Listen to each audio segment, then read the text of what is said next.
Hello hi అండి. అందరికీ నమస్కారం. Welcome back to world famous kitchen food. ఈరోజు మనం వచ్చేసి పాలకూరతో పచ్చనైతే ప్రిపేర్ చేసుకుందామండి.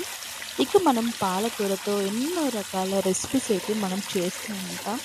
అందులో మనం ఈరోజైతే పచ్చడిని అయితే ప్రిపేర్ చేసుకుంటున్నామన్నమాట.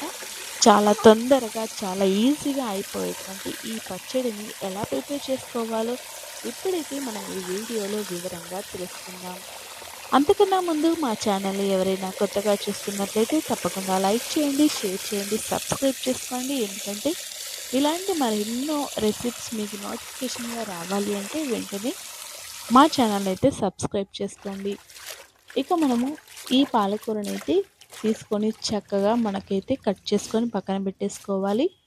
చూసారు కదండి, పాలకూరని చూడడానికి ఎంత బాగుందో, చాలా చక్కగా ఉంది. మనకు పచ్చడి కూడా అంతే బాగుంటుంది, అంతే టేస్టీగా కూడా ఉంటుంది. ఇక మనం లేట్ చేయకుండా ఈ పచ్చడిని అయితే ఎలా ప్రిపేర్ చేయాలో ఇప్పుడైతే మనం ఈ వీడియోలో వివరంగా తెలుసుకుందాం. ఇక మనము పాలకూర అనేది మనం చక్కగా కడిగి పక్కన పెట్టేసుకోండి. ఇక చూసారు కదండి, పాలకూర అయితే చాలా బాగుందండి. చాలా అంటే చాలా లేతగా ఉంది. ఇలాంటి పాలకూరతో కనుక మీరు ఎలాంటి రెసిపీస్ చేసినా చాలా బాగుంటుంది. మనం ఎలా చేయకుండా అంటే మనం ఇలాంటివి వేయకుండా చాలా సింపుల్ మెథడ్లో ప్రిపేర్ చేసుకున్న మనకు పచ్చడి కానీ ఇలా కర్రీస్ కానీ ఎలా చేసుకున్నా బాగుంటుంది. అలా బాగుండాలంటే మీరు ముందుగా ఫ్రెష్గా ఉన్నటువంటి వెజిటేబుల్స్ని, ఆకుకూరల్ని అయితే యూస్ చేయాలన్నమాట. చూసారు కదండి, చాలా బాగుంది పాలకూర. ఇక ఆ తర్వాత కొత్తిమీరాకు, ఇందులో కొద్దిగా కొత్తిమీరాకును కూడా వేసానండి. చూసారు కదండి, చాలా బాగున్నాయి. ఇక ఆ తర్వాత రుచికి తగ్గట్టుగా మీరైతే పచ్చిమిర్చిని కూడా ఇందులో యాడ్ చేసుకోవాలన్నమాట. ఇక ఆ తర్వాత పచ్చిమిర్చిని కూడా ముందుగానే కడిగి పక్కన పెట్టేసుకొని ఒక బౌల్ అయితే తీసుకొని స్టవ్ పైన బౌల్ అయితే పెట్టేసుకొని అందులో పచ్చిమిర్చిని యాడ్ చేసి పైనుంచి అయితే మీరు పాలకూరని అయితే పూర్తిగా వేసుకోవాలన్నమాట. ముందుగా కడిగి తీసుకున్నారు కదండి, దాన్ని అయితే ఇందులో యాడ్ చేయండి. ఇక పాలకూరలో మనం వాటర్ అనేటివి లేకుండా చూసుకోవాలి. వాటర్ అనేటివి పూర్తిగా వెళ్ళిపోయిన తర్వాతనే మనమైతే ఇందులో యాడ్ చేయాలన్నమాట. ఎందుకంటే మనం ఉడికించేటప్పుడు వాటర్ అనేటివి మరి కాస్త ఎక్కువగా అవుతాయి కాబట్టి. ఇలా మనం కడిగి పక్కన పెట్టేసుకున్నటువంటి పాలకూరనైతే పూర్తిగా అయితే ఇందులో యాడ్ చేసేసుకోండి.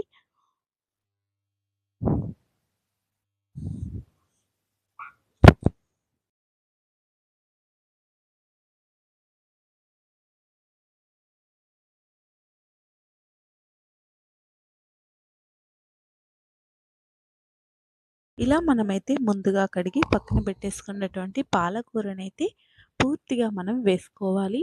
మనకు ఆకుకూరలు కాబట్టి మనకు కాస్త ఎక్కువగా కనిపిస్తాయి, కానీ పచ్చడి కానీ కర్రీస్ కానీ చాలా తక్కువగానే అవుతాయి. కాబట్టి ఇలా మీరైతే పాలకూరనైతే పూర్తిగా వేసేసుకొని మూత పెట్టేసిన తర్వాత ఒక 5 మినిట్స్ తర్వాత కనుక తీసారంటే చూసారు కదండి ఎలా అయ్యిందో, చాలా తక్కువగానే కర్రీ అనేది అవుతుందన్నమాట.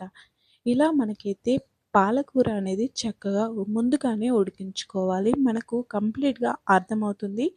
ఇలా మనకు ప్యూర్ గ్రీన్ కలర్ వచ్చిందంటే మనకైతే ఆకుకూర అనేది ఉడికినట్టన్నమాట.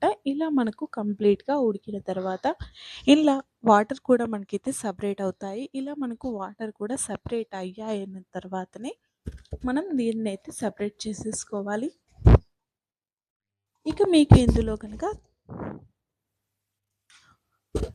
స్పైసీనెస్ తక్కువ అనిపిస్తే కాస్త పచ్చిమిర్చిని కూడా యాడ్ చేసేసుకోండి.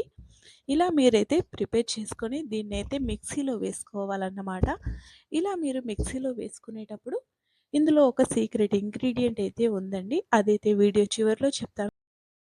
ఇలా అయితే మనం పాలకూరనైతే మిక్సీలో వేసుకొని చక్కగా పేస్ట్ లాగా చేసుకోవాలి. మరి పేస్ట్ లాగా చేసుకోవద్దండి. మనకు పచ్చడి ఎలా ప్రిపేర్ చేసుకుంటామో అలా చేసుకోవాలన్నమాట. మరి స్మూత్‌నెస్ అయితే ఉండకూడదు. టేస్ట్ అనేది బాగుండదు. తినడానికి కానీ, నోటికి కానీ ఇలా మనకు పాలకూర తగిలినట్టుగా ఉంటేనే చాలా బాగుంటుంది. ఇక ఆ తర్వాత మనం వేరొక ప్యాన్ అయితే స్టవ్ పైన పెట్టేసుకొని అందులో ఆయిల్‌ని వేసుకొని హాఫ్ టేబుల్ స్పూన్ వరకైతే ఆవాలు, జీలకర్రనైతే వేసుకోవాలి. ఇలా మీరైతే ఆవాలు, జీలకర్రని వేసుకోండి.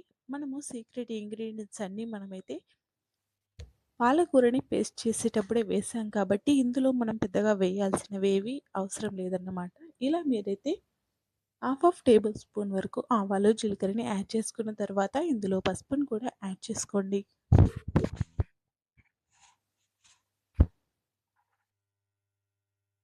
ఇలా మీరైతే పసుపును కూడా యాడ్ చేసేసుకొని చక్కగా మీరైతే మనం ముందుగా పేస్ట్ చేసి పెట్టుకున్నటువంటి పాలకూర పేస్ట్ అయితే ఉంది కదండీ! అదైతే ఇందులో మనం వేసేసుకోవాలి.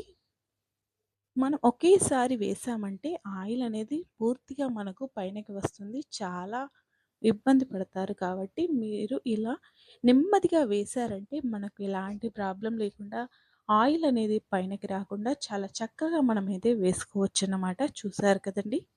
ఇలా మీరైతే వీడియోలో చూపించిన విధంగా వేసుకోండి. ఇలా ఈ మూతను మనం అలాగే పెట్టేసి వదిలేసామంటే మనకు ఆయిల్ అనేది పైనకి రాకుండా ఉంటుంది. ఇక ఆ తర్వాత మనం ఒక 1 మినిట్ పాటు అలా ఉంచి తర్వాత కలుపుకున్నామంటే ఆయిల్ అనేది అస్సలు పైనకి రాకుండా చక్కగా మనమైతే ఫ్రై చేసుకోవచ్చన్నమాట.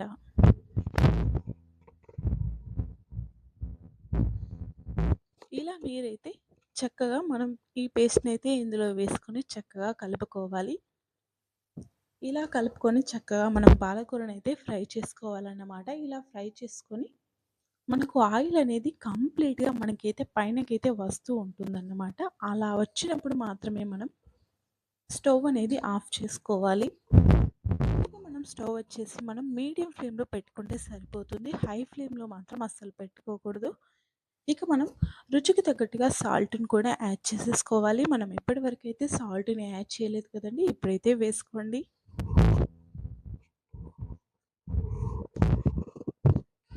చూసారు కదండీ! ఇలా మీరైతే పాలకూర పచ్చడినైతే ప్రిపేర్ చేసుకోండి. చాలా బావుంటుంది. మనకు ఈ పచ్చడొచ్చేసి దేనిలోకి తీసుకున్నా బావుంటుంది. రైస్, చపాతీ, దోస ఇలా బిర్యానీలోకి తీసుకున్నా చాలా బావుంటుందండి. మీరు తప్పకుండా మీ ఇంట్లో ప్రిపేర్ చేసుకొని ఎలా వచ్చిందో మీ ఫీడ్‌బ్యాక్‌ని మాతో షేర్ చేసుకోండి.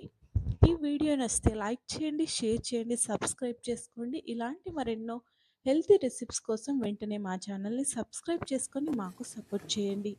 మా వీడియోనైతే మీరు పూర్తిగా చూసినందుకు ధన్యవాదాలు. చూసారు కదండీ! మనకు కంప్లీట్‌గా ఆయిల్ సెపరేట్ అయ్యే వరకైతే ఫ్రై చేసుకోండి. Thank you for watching. Thank you.